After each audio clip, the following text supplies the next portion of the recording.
नमस्कार. केंद्रीय अर्थसंकल्प 2016-17 यावरील विशेष चर्चात्मक कार्यक्रमात मी शैलेश पेठे आपलं मनपूर्वक स्वागत करतो. आंतरराष्ट्रीय बाजारातील अस्थिरता, देशातील काही राज्यातील दुष्काळी स्थिती, 7व्या वेतन आयोगाच्या अंमलबजावणीमुळे सरकारी तिजोरीवर पडलेलं ओझं, आर्थिक सुधारणांकडे डोळे लावून बसलेले उद्योग जगत आणि अच्छे दिनकडे डोळे लावून बसलेली जनता या पार्श्वभूमीवर वित्तमंत्री अरुण जेटली यांनी आपला तिसरा अर्थसंकल्प आज सादर केला.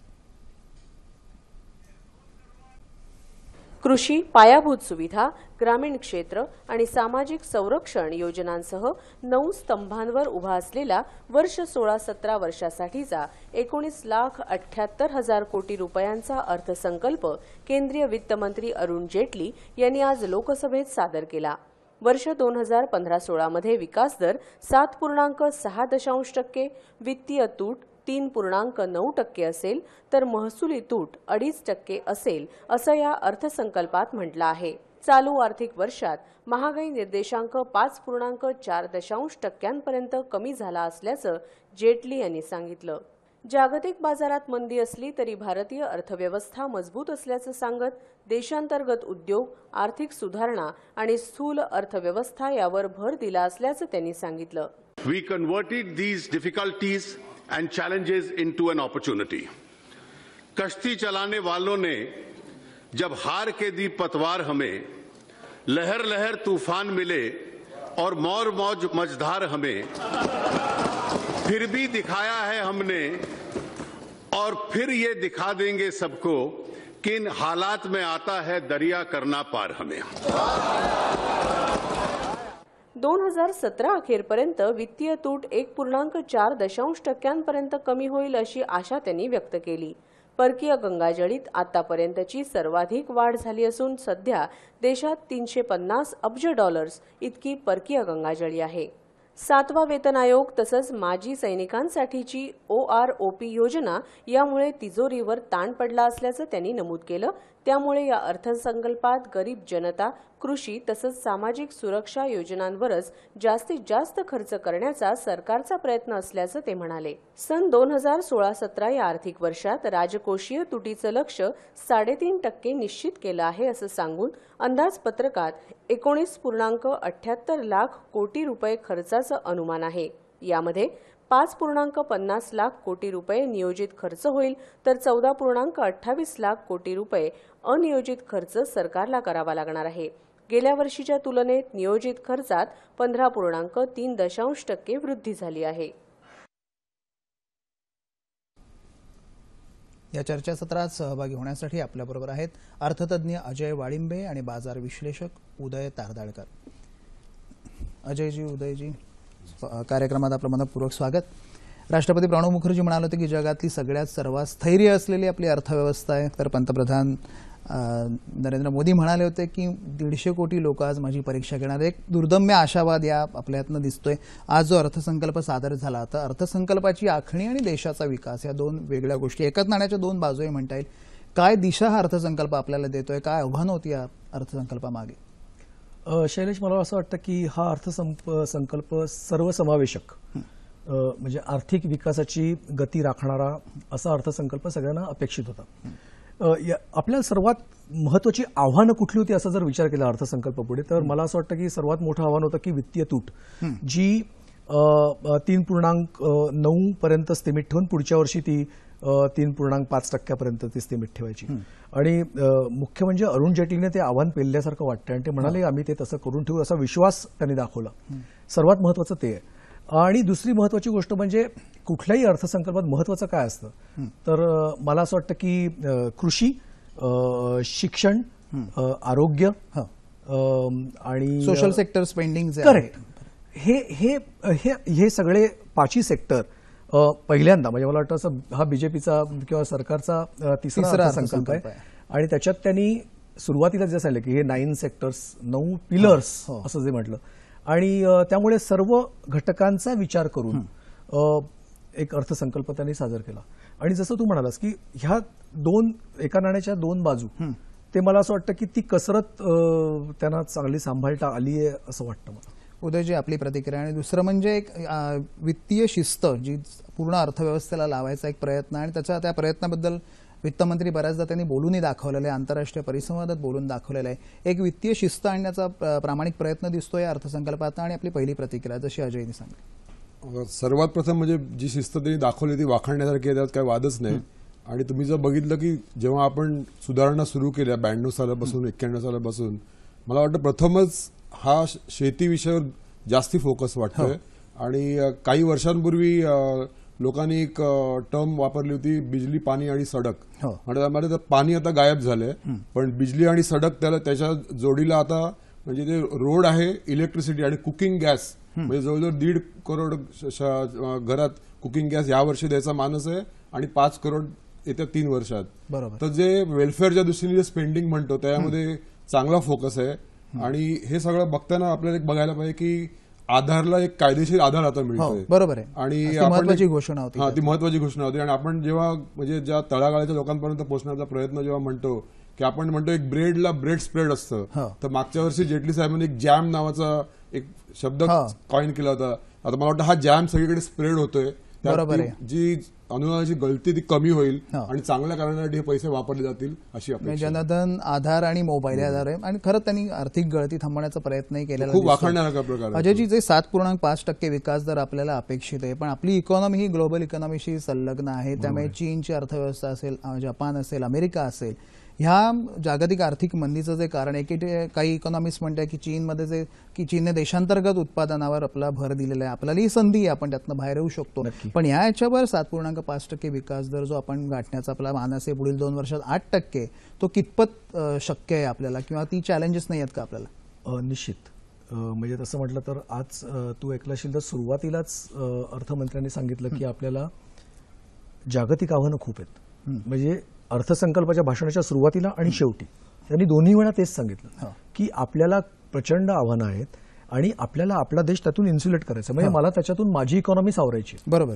आणि 7 आणि आपला इकॉनॉमिक सर्व्हे जर पाहिला त्याच्यामध्ये सुद्धा तो जो रेंज दिली आहे त्यांनी की आर्थिक विकास दर किती असू शकेल, तर तो 7 ते 7.45 एवढी मोठी वाईड रेंज दिली. बरोबर. म्हणजे कदाचित माझा आर्थिक विकास दर आपण आता 7.6% म्हणतोय, तो 7% होऊ शकतो, किंवा जर सगळं चांगलं झालं तर 7.45% होऊ शकतो. बरोबर. ह्याच्यात एक महत्वाचा मुद्दा शैलेश मला वाटतो, तो म्हणजे सुदैवाने आपल्याला आता कच्च्या तेलाचे जे दर आहेत गेले वर्षभर आपले ते कमी राहिलेत आणि येत्या वर्षीतही ते तसे राहतील असा एक अंदाज आहे. बरोबर. आणि तसंच झालं तर त्यामुळे मला आपलं फिस्कल डेफिसिट म्हणजे वित्तीय तूट आणि करंट अकाउंट डेफिसिट हे महत्वाचं, आणि त्यानंतर ते फिस्कल डेफिसिटकडे मी वळवणार. कारण मी आता काय करतोय, जरी सुद्धा जागतिक बाजारात तेलाच्या किमती कमी होत असल्या तरी आपण पास ऑन करत नाही. हो, बरोबर. आणि ती अमाऊंट मी एक्साईजच्या म्हणजे एक्साईज लावून आपण वाढवलेली आहे, फिस्कल डेफिसिट ऍडजस्ट करतो. बरोबर. ह्याच्यात सर्वात महत्वाचं असं आहे की आपला कॅपिटल म्हणजे हा एक्सपेंडिचर वाढला तरी काही हरकत नाही. फिस्कल मध्ये काही लोकांचा होता की फिस्कल डेफिसिट वाढलं तरी हरकत नाही, पण तो खर्च जर कराल तर तुम्ही कॅपिटल एक्सपेंडिचरवर करायला हवा. बरोबर. रेव्हेन्यूपेक्षा. तर मग हे आपल्या देशाच्या दृष्टिकोनातून ते खूप चांगलं होऊ शकतं. बरोबर. पण प्रत्यक्षात आता काय होते ते बघूया आपण. बरोबर. उदयजी, आणखी एक आहे की निर्यातीकडे आपण लक्ष व्यवस्थित दिलेलं आहे का, की निर्यातीत घट झालेली आहे, निर्यातीला प्रोत्साहन देण्यासाठी, आता निर्यात अर्थात इतर इकॉनॉमीवर अवलंबून आहे, निर्यातीला प्रोत्साहन देण्यासाठी आपण काही याच्यात पावलं उचललेली दिसत आहेत का? कधी कधी काय होतं की काही गोष्टी ऑटोमॅटिक घडतात. तर आपलं आता बघितलं तुम्ही, रुपया जो घसरतोय तो गेल्या 12 महिन्यामध्ये रुपया जवळ 8% घसरलाय. आणि एका अर्थी मला वाटतं डॉक्टर राजन यांनी तो घसरू पण दिलाय. तर कारण आपले एक्सपोर्टच्या जर तुम्ही फिगर्स बघितल्या तर त्यामध्ये घट झालेली नाहीये, पण जागतिक मंदीचं सावट तर आहेच. त्यामुळे त्या दृष्टीने निर्यातीला चालना देण्यासाठी आता असं काही ठोस पावलं दिसत नाहीये. पण एक गोष्ट तुम्ही त्यात जर बघितली तर जे एसएमई सेक्टर आहे ज्याच्यावर जवळजवळ 6 करोड लोक मला वाटतं अवलंबून आहेत. म्हणजे 5 लाख तर मुळात एसएमई आपल्याकडे. तर एसएमई साठी त्यांनी ज्या ज्या काही आता सवलती दिल्या आहेत आणि नवीन येणाऱ्या पण देणार आहेत, तर त्याच्यामधून त्यांना वाटतं तो आर्थिक वेग त्यांना गाठता येईल असं मला वाटतं. आणि कधी कधी असं वाटतं की आपले अर्थमंत्री थोडे गॅम्बल करतात की काय, की वाढेल आपलं. जसं तो सर्टन एक्सटेंट रेल्वे मंत्र्यांनी पण असंच अप्रोच घेतलाय. आणि त्याच्या मागचा एक उद्देश मला वाटतो की पे कमिशनचे काय डिस्ट्रीब्युशन आता होणार आहे आणि मला वाटतं रेल्वे बजेटमध्ये 45 करोडची त्यांनी प्रोव्हिजन केलेली आहे. आणि आज अर्थमंत्र्यांना जेव्हा प्रश्न विचारला गेला या बाबतीत अर्थसंकल्प पेश केल्यानंतर, तेव्हा त्यांनी सांगितलं की आम्ही जवळपास सगळं मानणार आहोत आणि कमिटीच्या वरती अवलंबून आहोत. याचा अर्थ पैसे परत खेळते येणार आहेत लोकांकडे आणि कन्झम्पशन होणार आहे, त्यामुळे ग्रोथ व्हायची शक्यता आहे. कारण डोमेस्टिक कन्झम्पशन ही आपल्या अर्थव्यवस्थेची एक भक्कम बाजू आहे. अजय, जेव्हा एवढ्या कल्याणकारी योजना त्यांनी घेतलेल्या आहेत, जवळजवळ सोशल इम्पॅक्ट फंड असेल, इतक्या हे आहेत, तेव्हा महसूल वाढवण्याचं त्यांना या हे होतं की महसुलाचे अधिकाधिक स्रोत वाढवणं हा एक होता. ह्यात त्यांनी कशा महसूल वाढीसाठी पावलं उचललेली दिसतात. कारण मेजर घोषणाच आपण बघितलं तर कृषीसाठी आहेत, शेतकऱ्यांसाठी आहेत, समाजातल्या जे socio economic category wise DE हे सेगमेंट आहे त्यांच्यासाठी मोठ्या योजना आहेत आणि ते गरजेचं पण आहे. काय महसूल वाढीसाठी काय दिसतंय याच्यामध्ये? असं शैलेश, मला असं वाटतं की महत्वाचं म्हणजे एकदम फायनान्स बिल पाहिल्यावर आपल्याला नीट काय ते कळेल. पण जर ढोबळमानाने पाहिलं तर मला असं वाटतं की जो कृषी सेस जो लावणार आहे ते 0.5%, बरोबर, त्यामुळे सगळ्या सर्व्हिसेस त्याच्यात कव्हर करणार आहेत, तो एक मेजर रेव्हेन्यू होऊ शकतो. मला आश्चर्य वाटलं की मला वाटलं होतं की डिसइन्व्हेस्टमेंटचं टार्गेट यावर्षी पण असेल, पण ते मला कुठे दिसतं नाही. आता ते फायनान्स बिलमध्ये जर आलं असेल डिसइन्व्हेस्टमेंट होणार आहे म्हणून, तर तो एक मोठा रेव्हेन्यू होऊ शकतो आणि ते चालूच राहील असं मला वाटतं. आणखीन म्हणजे पेट्रोलवरचा डिझेल कारवरचा एक्साईज वगैरे वगैरे त्यांनी जे थोडेफार केलेले आहे. आणि सर्वात महत्वाचं म्हणजे त्यांनी कुठली करातून कुठलीही सवलत दिलेली नाही. बरोबर. आणि सुपर रिचवरचा टॅक्सचा वरचा जो करावरचा जे सेस होता तो 12%वरून 15% तो केला. मला असं वाटतं की एवढं हे दिसतंय, पण प्रत्यक्षात जर फिगर दिसल्या तर आपल्याला कळेल की हे कसं आहे. आणि माझ्या मते हे नक्कीच टॅली झालं. उद्याची अगदी जाता एक निर्गुंतवणुकीवर जसं आता अजयनी केला की मुळात आपलं गेल्या अनेक वर्षाचं जे निर्गुंतवणुकीचं जे टार्गेट आहे ते नेहमी कमी राहिलेलं आहे. आता सुद्धा 13,000 कोटी मला वाटतं आपल्याला आता NTPCचा आता आला होता. निर्गुंतवणुकीसाठी याच्यात कुठे उल्लेख नाही. आता आणखीन त्यातनं महसूल कुठनं येऊ शकतो त्या याच्यात. यावर्षी 25,000 करोडचं त्यांनी टार्गेट ठेवलंय आणि त्यांना प्रश्न विचारला गेला की म्हणजे जेव्हा बँकांना हे पैसे पाहिजे तर तुम्ही कुठून उभे करणार, तर अरविंद सुब्रमण्यम साहेबांनी सांगितलं होतं की रिझर्व्ह बँकेला थोडा हात ढिला करायला हरकत नाही, तर बहुधा ते स्तोत्र एक असू शकतं त्यांना फंड्स मिळण्याचं असं दिसतंय. मला वाटतं कुठेतरी एक अशी विकासाची भूमी आम्हाला तयार करायची आणि त्याच्यानंतर विकासाची वाटचाल चालू राहील असाही एक मेसेज आजच्या अर्थसंकल्पातून आपल्याला दिसतोय. कररचनेत सुधारणा, सार्वजनिक बँकांचं आरोग्य सुधारण्यासाठी योजना, सार्वजनिक क्षेत्रातल्या उद्योगांच्या निर्गुंतवणुकीसाठी योजना, अशी अनेक वैशिष्ट्ये या अर्थसंकल्पात आपल्याला दिसून येत आहेत.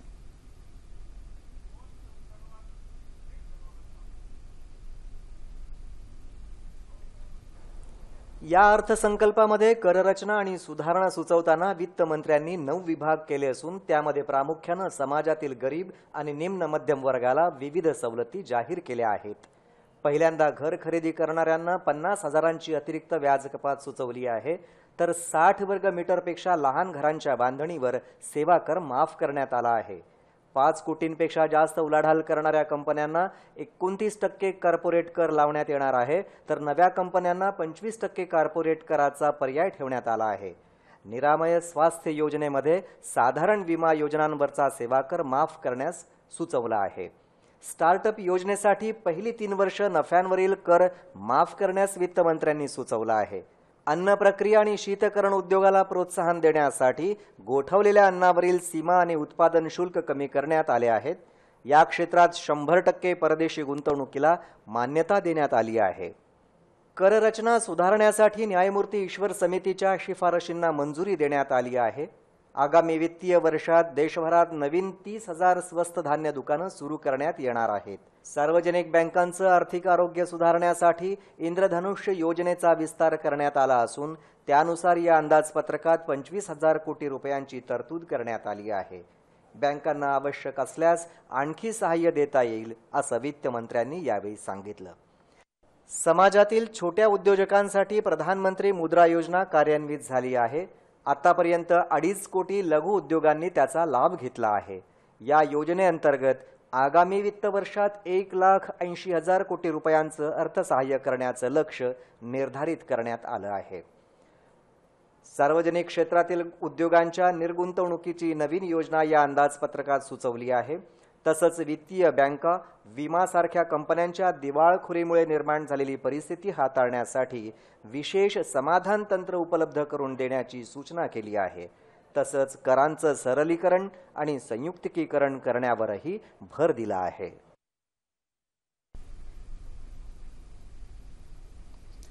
उद्योग क्षेत्राच्या वाढीसाठी दृष्टिकोन कसा हा एक महत्त्वाचा प्रश्न आहे. कारण आपण जर भारतीय कंपन्यांची कामगिरी पाहिली गेल्या काही महिन्यात ती असमाधानकारक आहे आणि त्यामुळे जो प्रत्यक्ष कर संकलनाचं उद्दिष्ट आहे ते 42,000 कोटींनी कमी आहे.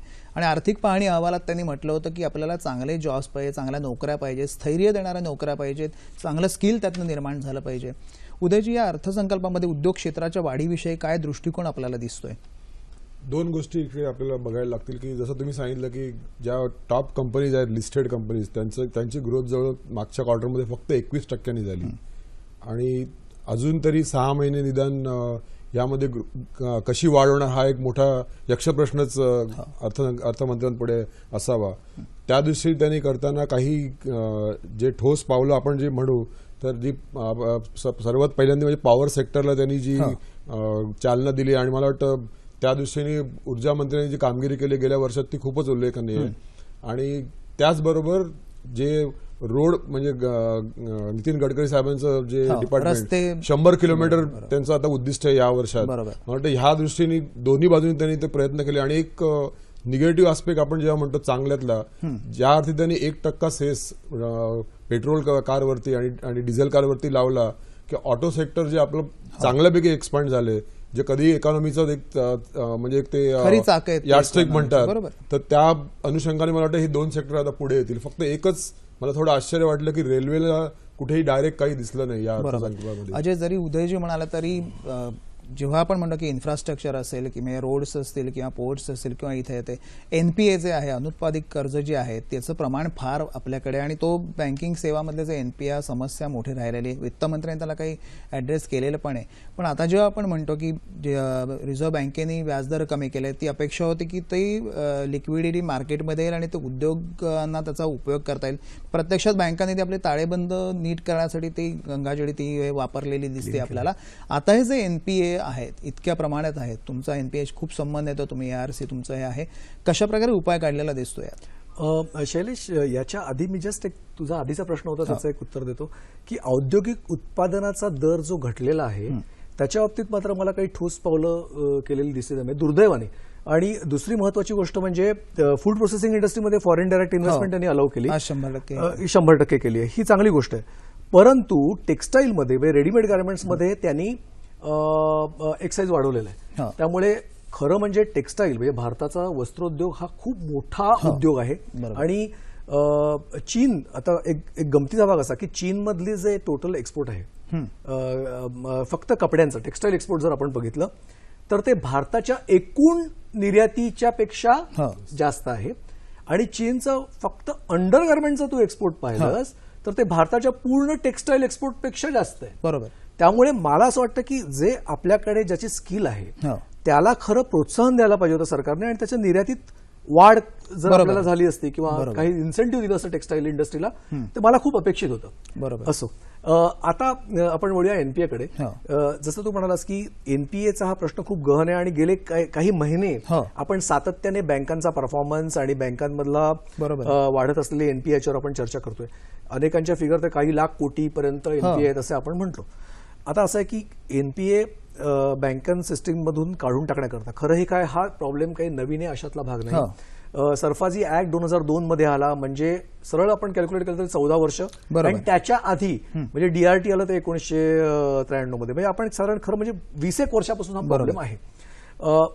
आणि अनेक वर्ष तो असं साचत जाऊन आता अचानक जेव्हा हे असह्य झालं तेव्हा अचानक आपण क्लिनिंग प्रोग्राम चालू केला आणि मग हजारो कोटीचे एनपीए लोकांना दिसायला लागले, आपण सगळे घाबरून गेलो.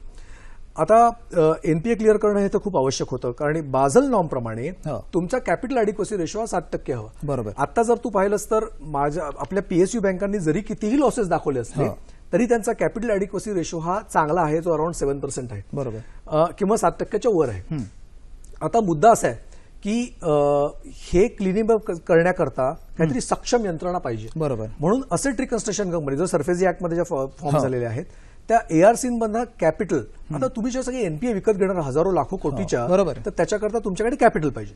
त्या कॅपिटलसाठी एआरसींना कॅपिटल इन्फ्युजन म्हणून एक ते एफडीआय, आता ते काय एफडीआय मध्ये दिलं हे मी वाचलं नाहीये, परंतु स्पॉन्सर्सना आतापर्यंत जे रिस्ट्रिक्शन होतं की they can hold equity up to 49.9% किंवा अप टू 50%, ते आता ते 100% इक्विटी बरोबर, तो एक मोठा त्यांनी अनाउन्समेंट त्या प्रकारे होती. ती सर्वात महत्वाची. दुसरी महत्वाची गोष्ट म्हणजे ARC मधले जे ऍक्विजिशन्स असतात they are all through a trust.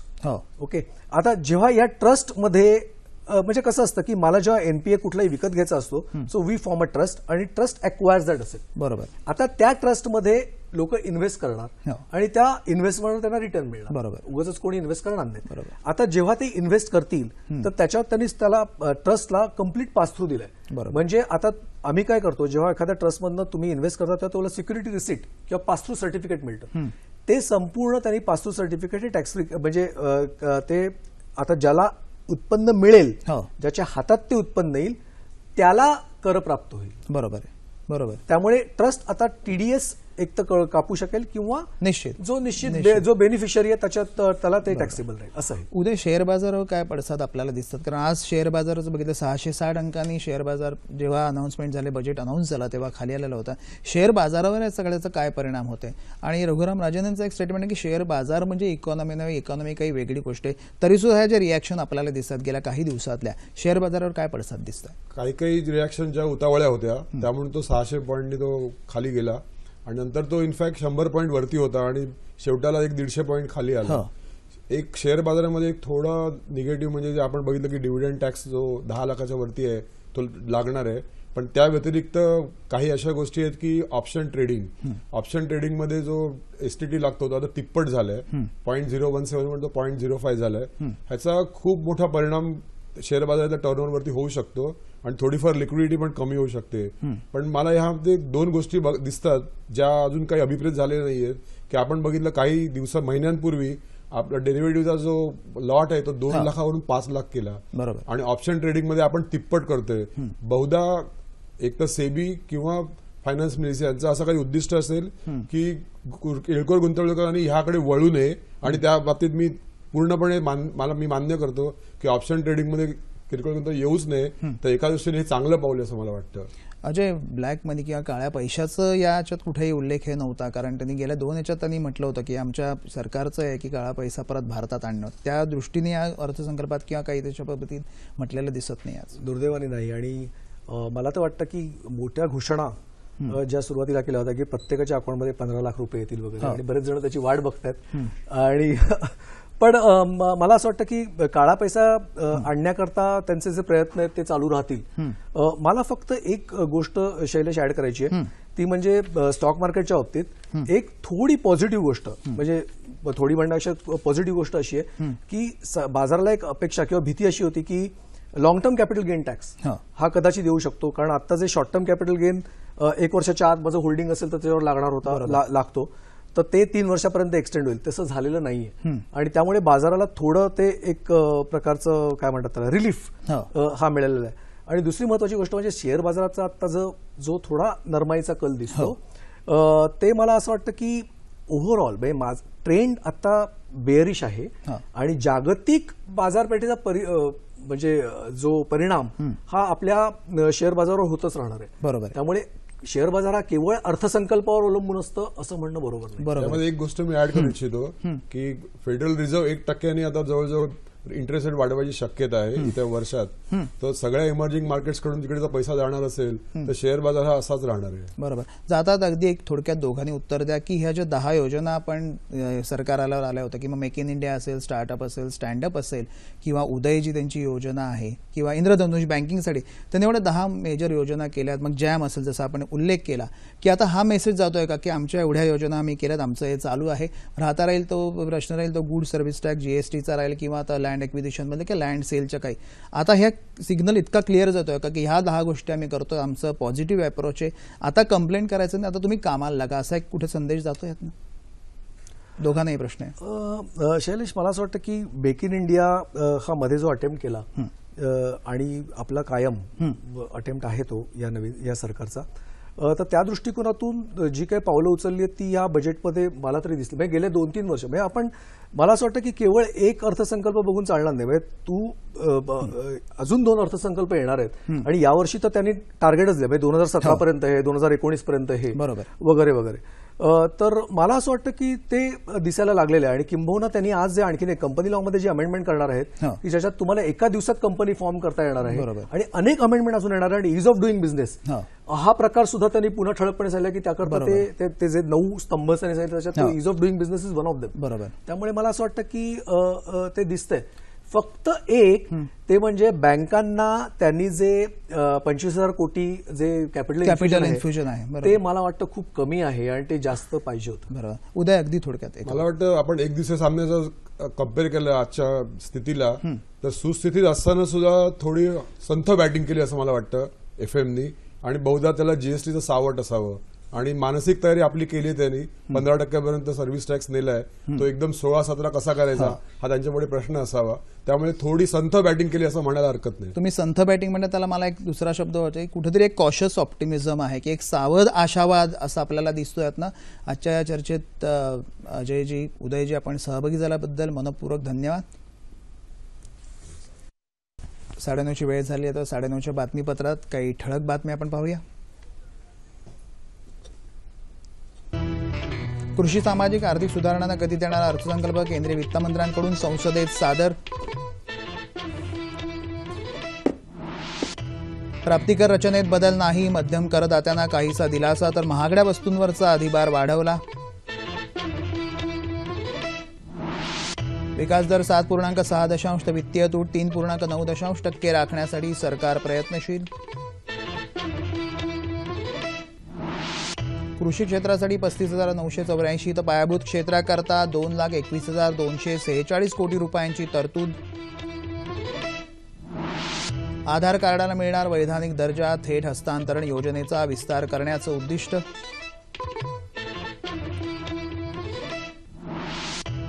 गाड्या, कोळसा, तंबाखूजन्य पदार्थ, सोन्याचे दागिने महागणार. कागद, खनिज, कच्चा माल आणि सुती वस्त्र मात्र स्वस्त. अर्थसंकल्प कृषी क्षेत्राबरोबरच ग्रामविकास आणि महिलांची प्रगती साधणारा पंतप्रधानांचं मत, मात्र विरोधक अर्थसंकल्पावर नाराज. धर्मनिरपेक्ष जनता दलाचे ज्येष्ठ नेते निहाल अहमद काळाच्या पडद्याआड.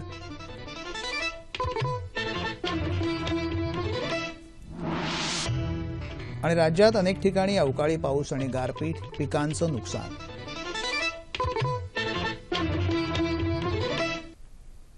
केंद्रीय वित्तमंत्री अरुण जेटली यांनी अर्थसंकल्पात गरीब आणि मध्यम वर्गाला दिलासा दिला आहे तर महागड्या वस्तूंवरचा कर मात्र वाढवला आहे. या अर्थसंकल्पामुळे काय महाग तर कुठल्या गोष्टी स्वस्त झाल्यात यावर एक दृष्टिक्षेप टाकूया.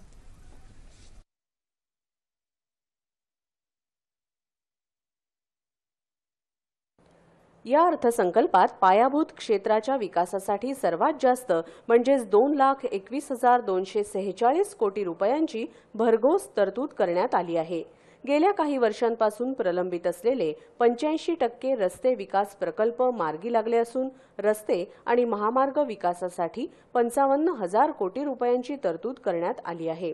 प्रधानमंत्री ग्राम सडक योजनेअंतर्गत केंद्र सरकारकडून देण्यात येणाऱ्या निधीत वाढ करून त्यासाठी 19,000 कोटी रुपयांची तरतूद करण्यात आली. राज्यांच्या मदतीनं केंद्र सरकार 160 विमानतळांचा विकास करणार असल्याचं वित्तमंत्री अरुण जेटली यांनी सांगितलं. प्रवासी वाहतुकीसाठी असलेलं परमिट राज संपवून प्रवासी वाहतुकीसाठी खासगीकरणाचा मार्ग अवलंबणार असल्याचं त्यांनी सांगितलं. गेल्या 2 दशकात देशातल्या कोळसा उत्पादनात लक्षणीय वृद्धी झाली असून पारेषण आणि एलईडी दिव्यांच्या वितरणात सर्वाधिक वाढीचं उद्दिष्ट प्राप्त केल्याचं जेटली यांनी सांगितलं. अणुऊर्जा निर्मितीसाठी प्रतिवर्ष 3,000 कोटी रुपयांची अर्थसंकल्पीय तरतूद करण्यात आली. ऊर्जेची वाढती मागणी लक्षात घेऊन पर्यायी ऊर्जा स्रोतांना प्रोत्साहन देण्यात येणार आहे. महागड्या कार, डिझेलवर चालणाऱ्या 4 चाकी गाड्या, मिश्र धातूंपासून तयार होणारं साहित्य, भांडवली सामान, कोळसा, तंबाखूजन्य उत्पादनं, ब्रँडेड कपडे, हिरे, सोन्याचे दागिने आणि किमती खडे या गोष्टींवर असलेला अधिभार वाढवल्यामुळे या गोष्टी महाग होणार आहेत. तर कागद, पेपरबोर्ड, डबाबंद खाद्यपदार्थ, कच्चा माल, आयटी हार्डवेअर, खनिज, सुती वस्त्र, त्याचप्रमाणे जहाज दुरुस्ती सामान, डायलिसिसची उपकरणं आणि दिव्यांगांसाठी सहाय्यक ठरणारी साधनं, ब्रेल लिपीसाठीचे कागद या गोष्टी स्वस्त होणार आहेत. अर्थसंकल्पावर चर्चा करण्यासाठी आज आपल्या स्टुडिओत आले हे ज्येष्ठ पत्रकार संजय जोग आणि अर्थतज्ञ उद्योजक दीपक घैसास. स्वागत 9:30च्या बातमीपत्रात आपलं.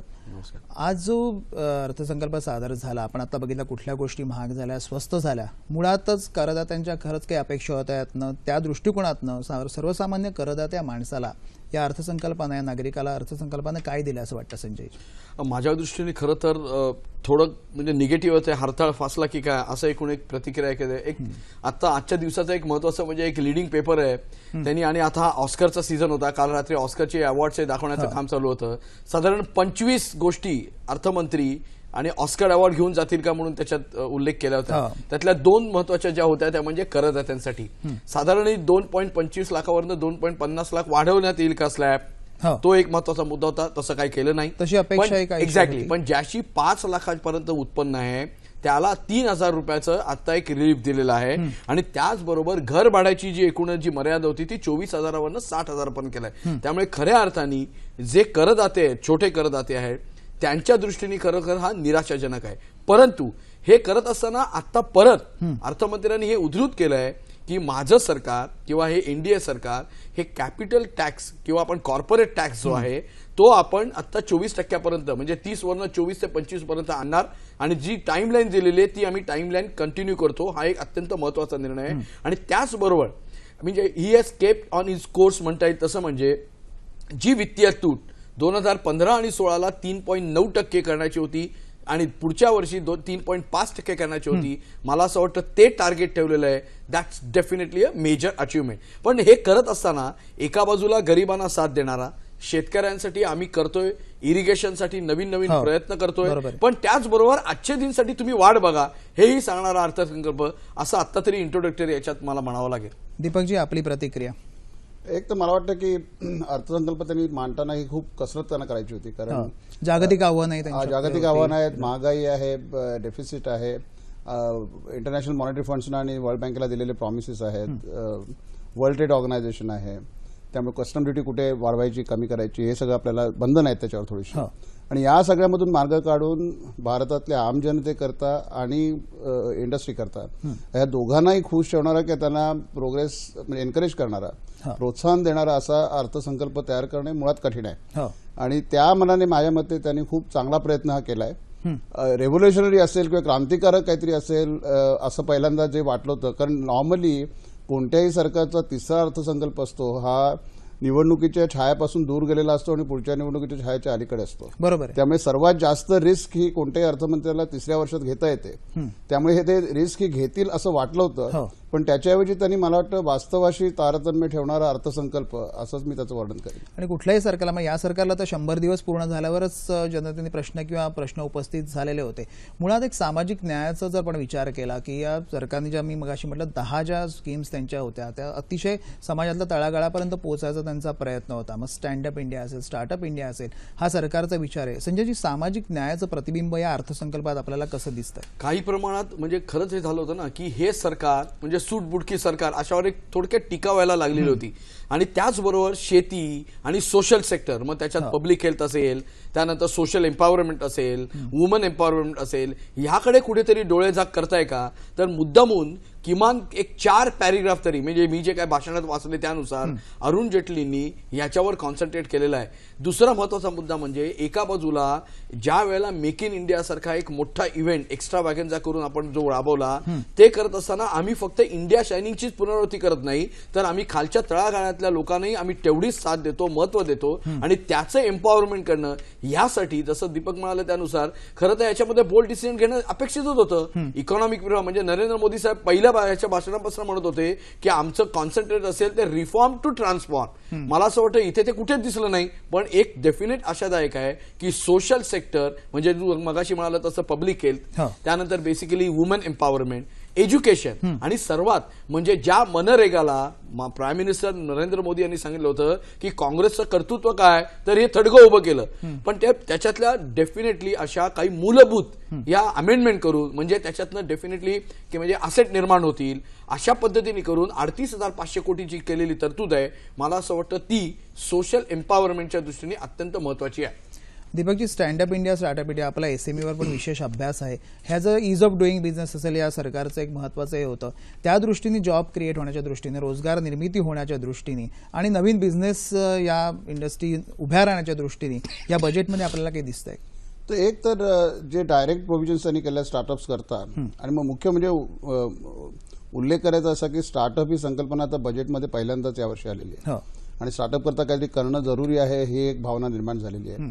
स्टार्टअप इंडियाच्या प्रोव्हिजनमुळे किंवा त्या प्रोग्राम अनाउन्समेंटमुळे, पंतप्रधानांच्या आश्वासनांमुळे संबंध भारतामध्ये तरुण वर्गामध्ये स्टार्टअप्स म्हणजे जॉब सीकरपेक्षा जॉब गिव्हर असण्याची जी भावना निर्माण झाली आहे ती मला वाटतं अत्यंत चांगली आहे. आणि त्याला सपोर्टिंग म्हणून त्यांनी पहिल्यांदा असं म्हटलंय की 5 वर्षांमधल्या स्टार्टअप कंपनी सुरू झाल्यानंतर पहिल्या 5 वर्षामध्ये ती कोणताही 3 वर्षाचा ब्लॉक देऊन तुम्हाला तो टॅक्स फ्री मिळेल.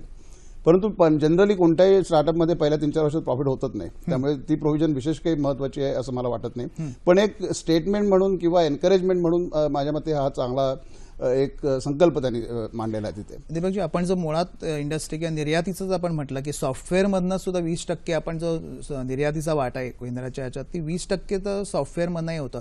आपली जर पूर्ण इकॉनॉमी जर बघितली, आपल्या सर्व्हिस सेक्टरमध्ये जास्त ग्रोथ दिसते. आता जर जास्त नसली तरी ज्या इतर सेक्टर मॅन्युफॅक्चरिंगपेक्षा सर्व्हिस सेक्टरमध्ये ग्रोथ आहे.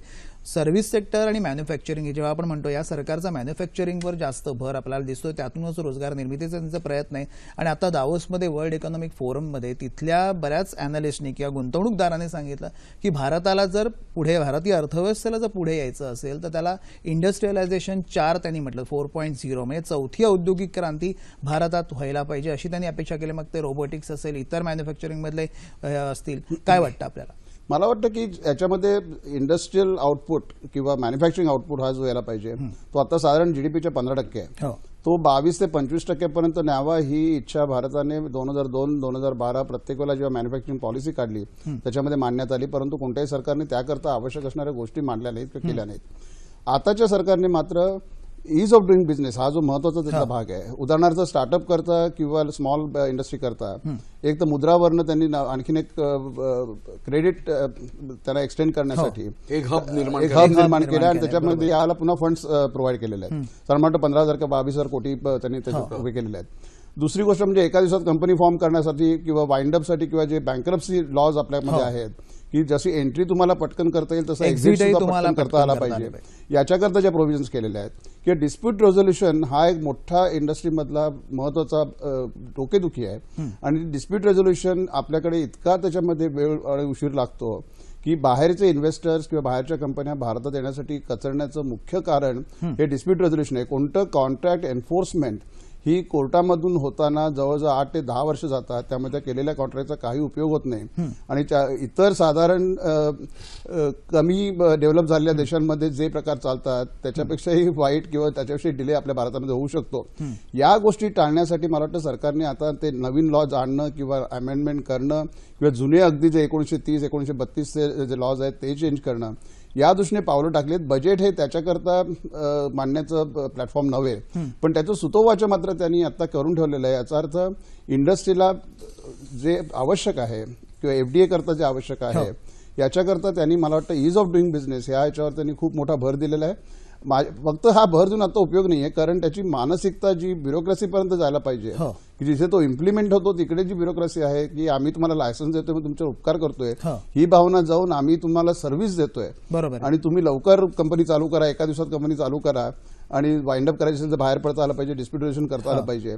या ज्या गोष्टी मानसिकता ब्युरोक्रेसीमध्ये यायला पाहिजे, सरकारी कर्मचाऱ्यांमध्ये यायला पाहिजे, ती येणं अत्यंत जरुरी आहे. ती मात्र बजेटच्या थ्रू येणार नाही, ती मला वाटतं थोड्या काळाने यायला सुरुवात होईल. शैलेश, याला जोडून म्हणजे जसं आता ईज ऑफ डुईंग मध्ये म्हटलं मैत्री स्कीम असेल किंवा सिंगल विंडो सिस्टीम, मला तेच म्हणायचं आहे single window system with multiple table असू नये तर जी डिसिजन मेकिंग प्रोसेस आहे ती क्विक व्हावी. दीपक म्हणतात तसं ह्याच्यामध्ये जे जे उद्योजक आहेत त्याच्यावर आम्ही कुठे काही उपकार करतोय अशी भावना न करता ब्युरोक्रेसीने तेवढ्याच फॅसिलिटेटर म्हणून जर काम केलं तर जी आता मेक इन इंडियाची कन्सेप्ट आहे त्यानुसार मॅन्युफॅक्चरिंगचं जे म्हणतात तसं बेसिकली जे 22 ते 25% पर्यंत 2022 पर्यंत येण्याचं जे लक्ष आहे ते कुठेतरी आपण गाठण्यासाठी आता ज्या स्टेप्स केलेल्या आहेत त्या पॉझिटिव्ह रिझल्ट येत्या काही काळात आपल्याला दिसू लागतील. निश्चित. आणि ऍडमिनिस्ट्रेशनला जबाबदार धरण्याची मला वाटतं सुरुवात त्यांनी आज चांगला अकाउंटेबिलिटी त्यांनी चांगला प्रोव्हिजन टाकली की आता जर का रिफंड तुमचा मिळाला नाही तुम्हाला 90 दिवसामध्ये तर त्यांना आपल्याला मिळणारा इंटरेस्ट 8% वरून 9% वाढवलाय. आणि तो 9% करताना त्यांनी सांगितलं की त्याची जबाबदारी त्या असेसिंग ऑफिसरवर राहील की बाबा तू का देऊ शकला नाही, तू अकाउंट द्यायला पाहिजेस. ही जी अकाउंटेबिलिटी आहे ब्युरोक्रॅसीची किंवा ऍडमिनिस्ट्रेशनची, ही मला वाटतं जर का जास्तीत जास्त प्रमाणात राबवण्यात आली तर एक समाज, आपले नागरिक आणि सरकार यांच्यामधलाच एक संवाद आहे की तो सुसंवाद व्हायला पाहिजे, तो होणं सहज शक्य आहे. कृषी हा भारतीय अर्थव्यवस्थेचा कणा आहे याचा प्रत्यय केंद्रीय वित्तमंत्र्यांनी आज सादर केलेल्या अर्थसंकल्पात दिसून आला. त्याबरोबरच ग्रामविकासाची स्वप्नपूर्ती, रोजगार निर्मिती, स्वच्छ भारत, डिजिटल इंडिया, शिक्षणाच्या आकांक्षा आणि स्टँड अप इंडिया सारख्या संकल्पांचं चित्रही या अर्थसंकल्पात आपल्याला दिसून आलं.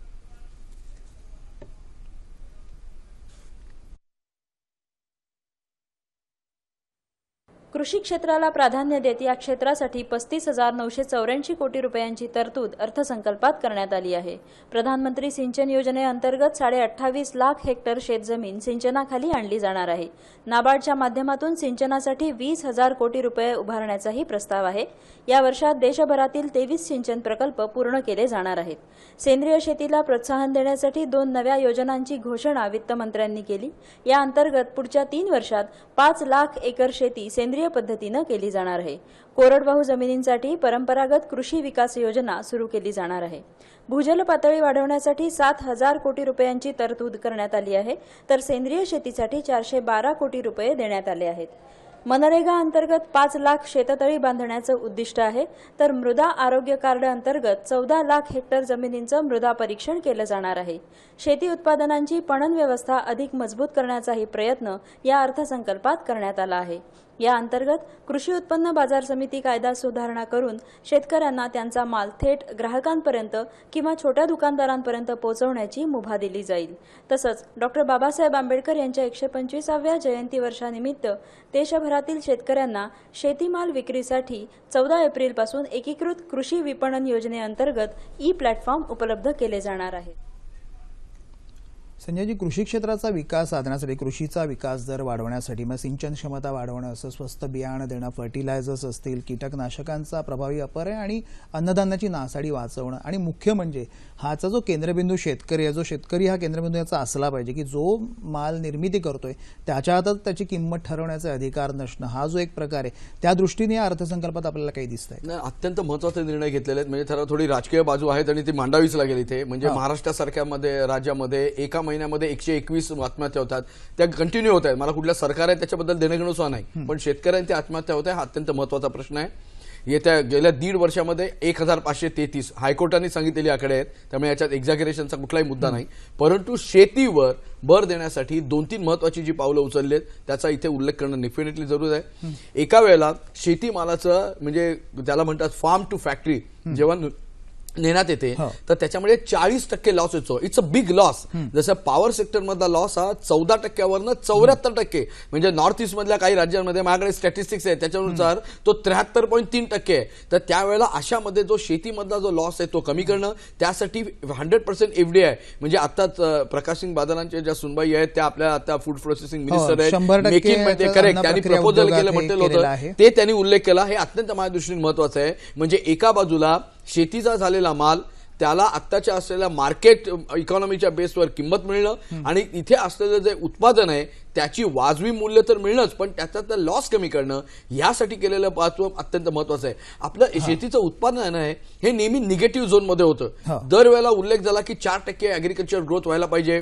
युपीएच्या काही क्वार्टर्समध्ये ती 5.7% होती, याचा उल्लेख केलाच पाहिजे. पण ती डबल करण्याच्या दृष्टीने आणि पर हेक्टर प्रोडक्टिव्हिटी वाढण्याच्या दृष्टीने सुद्धा जे काही निर्णय घेतलेत ते अत्यंत महत्त्वाचे आहेत. एका वाक्यात त्याच्याबद्दल कृषी याच्याबद्दल काय सांगताल? आपल्या अजून आणखीन सेगमेंट्स आपले आहेत. एक तर दोन गोष्टी मी सांगेन की एक, त्यांनी दुप्पट उत्पन्न वाढवू 2022 पर्यंत, हे जे सांगितले ते थोडं अतिरंजित वाटतं. कारण आता 2-2.5% GDPच्या सेक्टर येतो आणि तो डबल करणं एवढ्या लवकर माझ्या मते थोडं कठीण आहे. परंतु तो उद्देश असेल तर आणि त्या दृष्टीने जर का पावलं टाकली तर अतिशय चांगली गोष्ट आहे. सिंचनाबद्दल त्यांनी सांगितली एक गोष्ट झाली, फॅक्टरी फार्म टू फॅक्टरी करता जे रोड्स बांधणं जरुरी आहे त्याकरता ग्रामसडक योजना 17,000 कोटी रुपये त्याच्याकरता, हे अत्यंत स्वागतार्ह गोष्ट आहे. तिसरी म्हणजे एक उल्लेख आपल्याला करायला पाहिजे की एपीएमसी हा जो लॉ एपीएमसी लॉ 12 राज्यांनी त्याला आता मान्यता दिलेली आहे, तो बदलणं अत्यंत जरुरी आहे. कारण त्याच्यामुळे प्राइस जी शेतकऱ्याला मिळते ती मिळणं किंवा 8 रुपयाला कांदा विकून मला जर का 60 रुपयाला मुंबईत मिळत असेल तर मधले हे पैसे कोण काढतं त्याचा एक तो फायदा शेतकऱ्याला मिळाला पाहिजे आणि ग्राहकाला मिळणं जरुरी आहे. या वर्षीचा अर्थसंकल्प कृषी क्षेत्राच्या विकासावर भर देणारा, बळीराजाबरोबर ग्रामीण भाग आणि महिलांची प्रगती साधणारा आहे, अशी प्रतिक्रिया पंतप्रधान नरेंद्र मोदी यांनी दिली आहे. विरोधी पक्षांनी मात्र या अर्थसंकल्पावर आपली नाराजी व्यक्त केली आहे.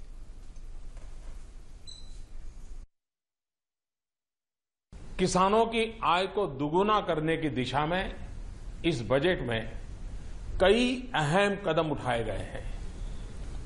उनमें से एक महत्वपूर्ण कदम है प्रधानमंत्री कृषि सिंचाई योजना, जिसके तहत निवेश में अभूतपूर्व बढ़ोतरी की गई है और हर खेत को पानी पहुंचाने की दिशा में एक बहुत बड़ा प्रयास है.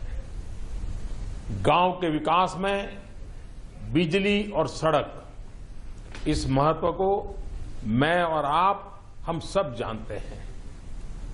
इस बजट में 2019 तक देश के हर गांव को सड़क से जोड़ने का एक बहुत बड़ा अहम संकल्प है.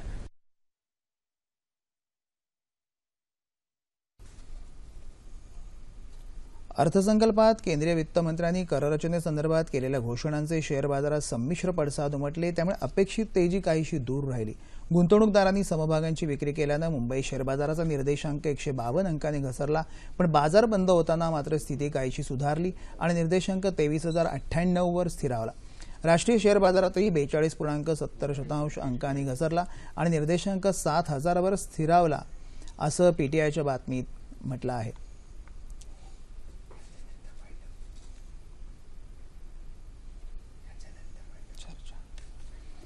आपल्याबरोबर संजय जोग आणि दीपक घेसाजी होते. आपली चर्चा चालूच होती आणि कुठेतरी मला असं वाटतं की इनोव्हेशन असेल, R&D असेल, अनेक विषय होते, त्याचा आता उल्लेख आहे. आणि कुठेतरी गुड पॉलिटिक्स अँड बॅड इकॉनॉमिक्सपेक्षा गुड पॉलिटिक्स अँड गुड इकॉनॉमिक्सकडे जायला हवं आणि पण आशा करतोय त्या दिशेने आपला प्रवास सुरू आहे. मान्यवरांना परत एकदा मी आभार मानतो. दीपकजी, संजयजी, आपण सहभागी झाल्याबद्दल मनपूर्वक धन्यवाद. आणि आम्हाला माहिती आहे की इनोव्हेशन असेल, R&D असेल, आपल्या अनेक विषयांवर आपल्याला बोलायचं होतं आणि त्याचं आजच्या अर्थसंकल्पात त्याचं मेन्शनही केलेलं होतं. पण मनपूर्वक धन्यवाद सहभागी झाल्याबद्दल. नमस्कार.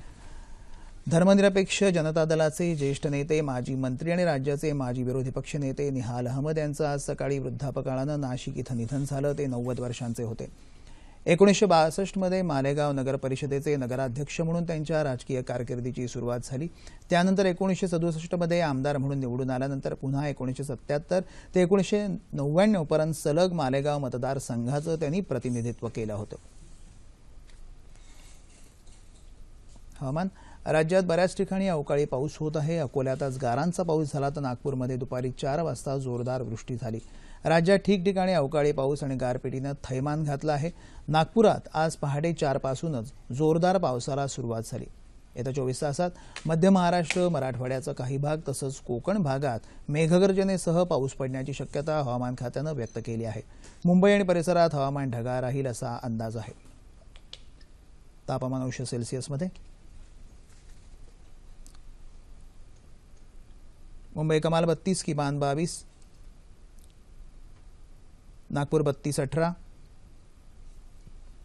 पुणे 35-21, औरंगाबाद 36-22, नाशिक 36-19,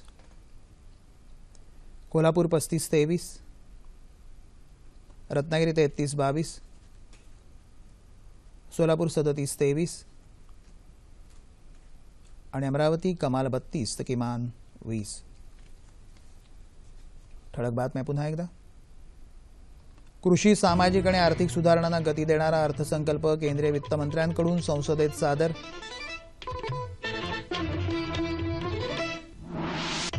प्राप्तिकर रचनेत बदल नाही. मध्यम करदात्यांना काहीसा दिलासा तर महागड्या वस्तूंवरचा अधिभार वाढवला. विकासदर 7.6 वित्तीय तूट 3.9% राखण्यासाठी सरकार प्रयत्नशील. कृषी क्षेत्रासाठी 35,984 तर पायाभूत क्षेत्राकरता 2,21,246 कोटी रुपयांची तरतूद. आधार कार्डाला मिळणार वैधानिक दर्जा, थेट हस्तांतरण योजनेचा विस्तार करण्याचं उद्दिष्ट. गाड्या, कोळसा, तंबाखूजन्य पदार्थ, सोन्याचे दागिने महागणार. कागद, खनिज, कच्चा माल आणि सुती वस्त्र मात्र स्वस्त. अर्थसंकल्प कृषी क्षेत्राबरोबरच ग्रामविकास आणि महिलांची प्रगती साधणारा पंतप्रधानांचं मत. मात्र विरोधक अर्थसंकल्पावर नाराज. धर्मनिरपेक्ष जनता दलाचे ज्येष्ठ नेते निहाल अहमद काळाच्या पडद्याआड.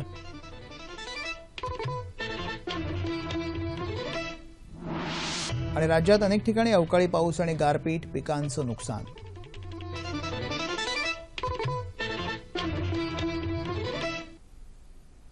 याबरोबरच हे बातमीपत्र संपलं. पुन्हा भेटूया उद्या सकाळी 8:30 वाजता आपल्या सह्याद्री वाहिनीवर.